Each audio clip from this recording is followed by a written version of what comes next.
The Democratic Alliance has pinned their electoral hopes on the perceived tarnished reputation of one man. In their latest campaign, the DA launched their Jobs and Not Jets billboard, which reads, and I quote, "Taking 246 million rand for his home wasn't enough. Now Zuma wants to take 4 billion rand for a jet," end quote. In response, ANC spokesperson Zizi Kodwa said, and I quote, "The president requires a new jet. That doesn't mean the ANC will stop with job creation efforts. The two are not mutually exclusive," end quote. Now, on the debate, we ask if this is wise for Maimane to project President Jacob Zuma as being anti-job creation in order to win votes. Joining us is Botselo Moloisane. He's the DA councillor. Alvin Govender is a ACDP Youth Foundation spokesperson. Tabani Zondo is president of the PAC Youth Congress. And on the line, we'll have Madume Chilwane, who is the ANC chairperson in Gauteng, or ANC Youth League chairperson in Gauteng. Gentlemen, thanks so much for your time. Really appreciate it. I'm sure in your corner, when you just reflect on the ad campaign, Botselo, you can tell us what the reaction has been so far in terms of your supporters of this particular billboard. Well, good evening to the viewers at home, and good evening to you, Cindy. Well, the reality is a lot of people and a lot of young people are unemployed in the city of Johannesburg and in the country as well. Now, when that happens and one man enjoys luxury and our young people are being sidelined, small businesses are not given the opportunity to grow. You know, over the past few months, 66,000 people have joined the ranks of unemployment, and most of them are young people. So the reaction that we've got from the public is that, yes, we do need jobs as young people, especially as young people, you know. Alvin, maybe from another perspective, are the two commensurate? In other words, at a national level, if the president required more reliable mode of transport versus the job creation efforts that are running in tandem, what is your view or your position as the ACDP? Firstly, thank you for this opportunity. Now, my perception of it is 4 billion. That's 4,000 million. Now, what's wrong with this current jet? It's still, I won't say roadworthy, but airworthy, if you may put it like that. Mm-hmm.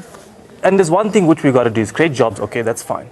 But what are we doing to the youth and to the community of South Africa to empower them and the skills for that job creation, which we have into place?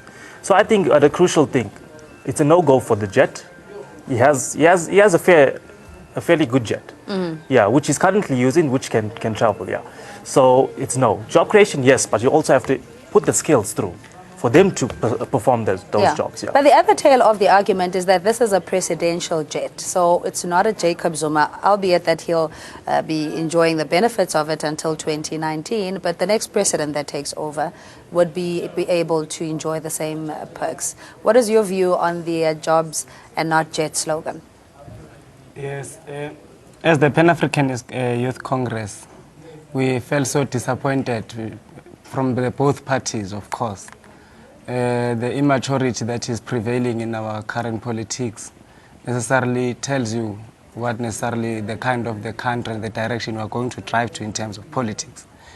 I think I'll start by lambasting the fact that it is not necessarily true what is being raised by DA. We all know that there must be no jet, but there must be jobs.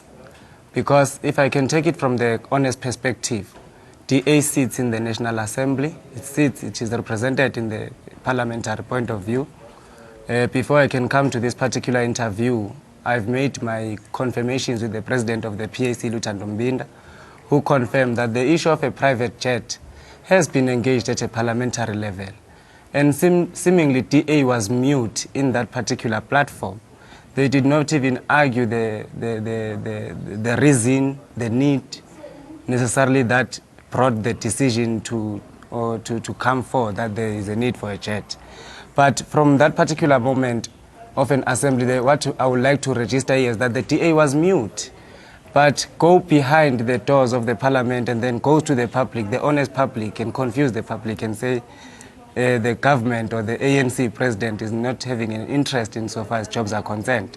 It's purely a campaign strategy. It is necessarily not even falling within the armpits of what we need to discuss as the core of what is needed by the country at this particular. All right, let's invite Matume Chilwane. He is the chairperson for the ANC Youth League here in Gauteng. Matume, thanks so much. I hope that you were privy to the discussions that we've had. Would like to have your response in terms of what the DA slogan says, no jet, rather jobs, insinuating that the jobs have been compromised under the ANC's rule. Thank you very much for the interview, for the invite as well. It is another publicity stunt of the DA. Clearly, they don't have a program to offer our people. Clearly, they don't know what to say to voters. The reality is that they sing every year, jobs, but they've never came up with any plan as to how those jobs would be created. So their only campaign strategy is to try to vilify our leader, the president of the ANC, the president of the country, trying to isolate him as a leader that is the one responsible for the jet. But the truth of the matter is that even this figure of 4 billion is not even there. And secondly, this is not President Zuma's jet. It's a jet that belongs to the government. You would even know that in the past few weeks, there's been problems with the jet, the current mode of transport, where even the deputy president had to even drive. So this is nothing but a publicity stunt. They don't know what to say. Actually, where I'm sitting is that they're wasting the media's time, they're wasting the media's airtime, and they're also wasting time for people to listen to such nonsense to say. But just to further say, this issue, the jet, is not Jacob Zuma's jet. All right, Matume, you've made that point already. We want to welcome calls as well. 011-542-2186. You can give us a ring or you can tweet us. It's at ANN7TV. Just your reaction again. And I suppose as young leaders yourself, these are the ideologies of your parties that you will have to carry forward. And some of it you probably might find is a bit old-fashioned or archaic. How far would you like to have seen things move between creating a more cohesive multi-party government? On the one side, we hear from the PAC that the DA was mute when the subject of the presidential jet was discussed in Parliament. Now come in the public domain, you want to make a big spectacle about it. You see, sometimes it helps to do your research, using secondary information that is brought. He heard it from his principal who was in Parliament. Yeah, how many seats do they have, by the way, in Parliament? Who are they representing, by the way, in Parliament? It doesn't make it less, he still got the message. I understand that.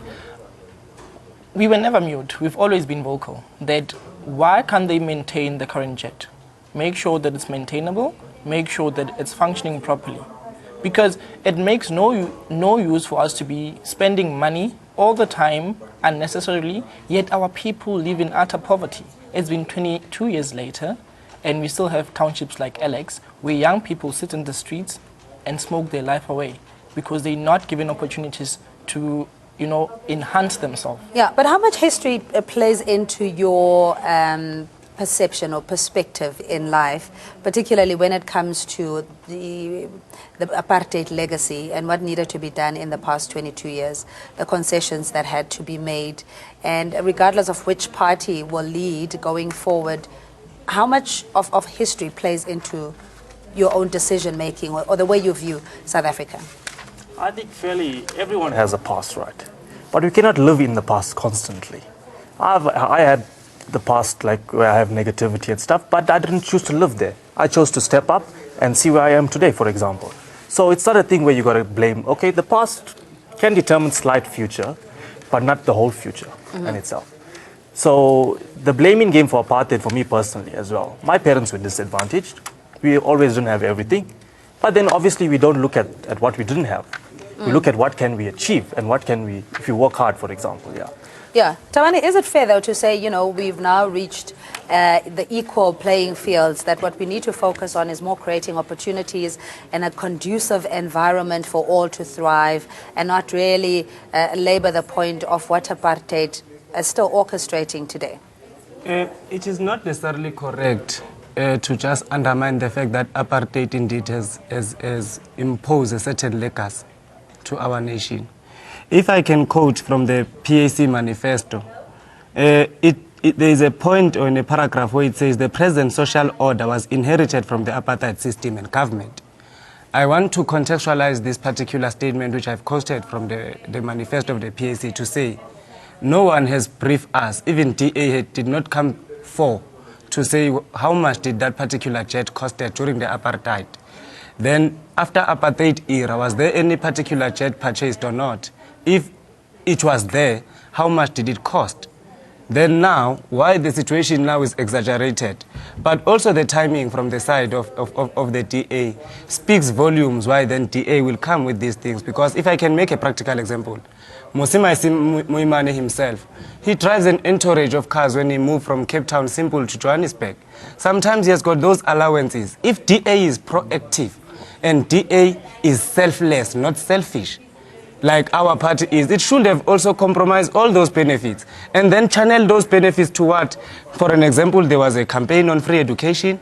DA should have been acting volumes and pump all the money that also it drains out of the taxpayers' money to education as means of the alternative. Unemployment, DA should have been proposing more than this particular amount to say this is the amount that we have already generated through taxpayers' money as the party also. In fighting unemployment, we are going to invest to the country and bring back this particular money. But it becomes so unfair when they play a man rather than playing a ball. Our position as the PAC is that let us start to play a ball. And politics of the country, necessarily in Azania, are not attended to. All right, let's take a caller. Simpiwe, thanks for holding. You're calling from KwaZulu-Natal. Hi, Simpiwe. Hello. Hello, no, I'm still here. Yes, we're listening. No, it's not Simpiwe, it's Matume. Oh, I beg your pardon, Matume. We had another caller. But anyway, your response to what has been said so far. Okay, no, firstly, it's quite disappointing that one of the panelists there says young people in Alexander are smoking their lives away. It clearly demonstrates that they are undermining young people in general. You know, for you to sit and assume that because you are from a township, you are smoking your life away, really is quite disappointing. But nevertheless, look, we cannot pretend that apartheid never happened. You know, we cannot pretend that white people were given privileges during apartheid. And secondly, we cannot pretend that the economic structure from apartheid still exists today. You know, now if, for example, you'd want to speak about jobs, you know, as the DA is making noise there, you know, the ANC talks even beyond to say our people should not be job seekers alone, but it must be job creators. Okay, Matume, give Botsilo an opportunity to respond. I'm sorry, we're really tight on time. You know, I stay in Alex. I know the living conditions of the people in Alex. And I walk the streets of Alex. And on a number of occasions, I've met young people who, you know, when you interact with them, who are Nyaupe addicts, when you interact with them, why are you doing this? They'll tell you because we're not given enough opportunities to prove ourselves. There's a lot of potential in our communities, in our townships, you know, and we need to give our young people who are small business holders to actually expand their businesses in order to absorb people within our community to create employment. Are you also of the view of the sweeping statement that young people generally are smoking their lives away because of the predisposition of where they are as the ACDP? I don't think sweeping their lives, because you can't generalize on something like that. I mean, if you take 1,000, it might just be 1 or 2 that's doing it. What about the other 998 or 999 that are good? Because people, for example, we tend to look at the bad and not the good. I'm not saying that there are no people that are wasting their lives, but how many people that are good and waiting for these jobs, for example? So I don't think we can generalize on that statement there. Yeah. So is it fair then to personify the problems of the country as the DA has successfully done in Jacob Zuma's tarnished reputation, if you want to call it, or really the tale, or what's the word I'm looking for, like on working particularly on the anti-Zuma sentiment? Yeah, it's like saying, I better have a puppy rather than having a dog. DA and ANC, to me, as a Pan-Africanist person here, they are the same. They are the ones who have led us to this particular turmoil in our country. They know whom they are serving. And as in when they speak like this, I feel so depressed because even that Nyaupe, if we can trace it, who then benefits with the introduction of Nyaupe in all our townships, you'll find that DA becomes number 1, ANC becomes number 2. So it's like saying a puppy is better than the dog, then you go for a puppy to lead you. All right, So that will be the case in our side. let Matume respond. Matume, I hope you heard that. Yeah, I know, I've heard it. Clearly, the gentleman from the PAC, I don't know where, perhaps maybe it's not staying in our country, but it's okay. Look, the fact remains, the agenda of the ANC has always been transferring the wealth of our country from the minorities to the majority, which in this instance would be blacks in general and Africans in particular. That has always been consistent. All right. That is why we have that. Wait, no. Let me finish. That is why we even have programs that talks about, for example, black industrialists. That is a program to ensure that we even bring Africans to come and become job creators. You know, the problems that are facing our communities are not a problem that can only be solved by government, but it needs also private sector. It needs our communities. It needs all our people to be on board. Okay, Matume. Fred is in Amanskwa. Hello, Fred. Good evening. Hi. I just want to say one thing. How can the ANC promise us tonight that Jacob Zuma will be, after the 3rd of August, he will still be in the chair? Because the ANC have made it very clear that after the election, they will get rid of Jacob Zuma. Second point I want to make is, everybody is talking about apartheid. 22 years, this country is an ANC apartheid. Because the ANC will do what they want to do, the ANC will give work to whom they want to give work, and it's only the black man. I'm not a racist, but I mean, for 22 years, the ANC has made what they have made. They have made promises. Hammanskraal haven't got water, and Themba haven't got water now for 10 years. The ANC have done nothing. All right, Fred, we have to end it here, gentlemen. Thanks indeed. It's breaking news at the nature of live television.